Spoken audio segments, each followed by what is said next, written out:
Naririnig ko, magtatrabaho si Tata sa kumpanya. Ang Dennis? Yes. Ako to. Ang asawa ni Francis. Dennis. Hindi mo talaga titigilan ang asawa ko? Dennis, please. No, Francis. You are not hiring her. Hindi pwede. Ano naman yung gagawin ng babaeng to sa kumpanya, ha? Magbebenta ng ulam? Magdadala ng ng katsipan? Ang Dennis, marami na po kung kaya ibang gawin eh. Hindi na po mag-benta ng batchoy. Good thing sinamahan ko si Francis para magsimba. Pero iba ka talaga, Tata. Nananadya ka talaga.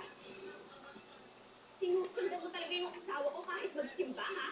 Ganon ka na ba kadesperada? Hindi po. Sumakto lang na dito po nagsimba eh. Tapos dito na siya nagsimba.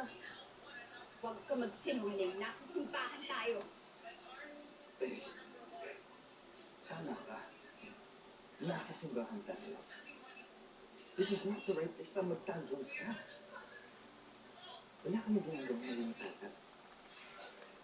I'm trying to help her kasi kailangan niya ng tulong. Love, lagyan mo ko ng mali siya. That's your fault and not hers.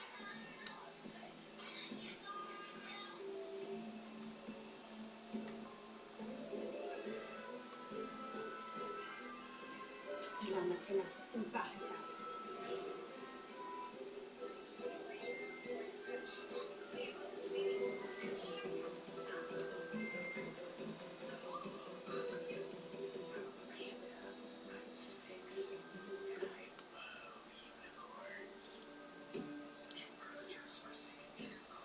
Are you insulting me, Francis?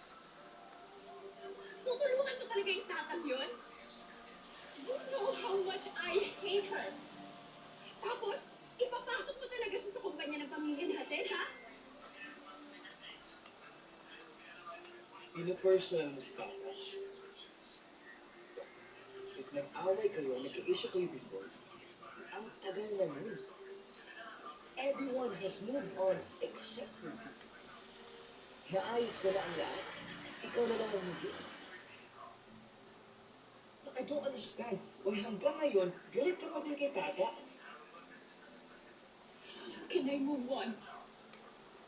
Sinira niya yung buhay ko! Sinira niya yung mukha ko!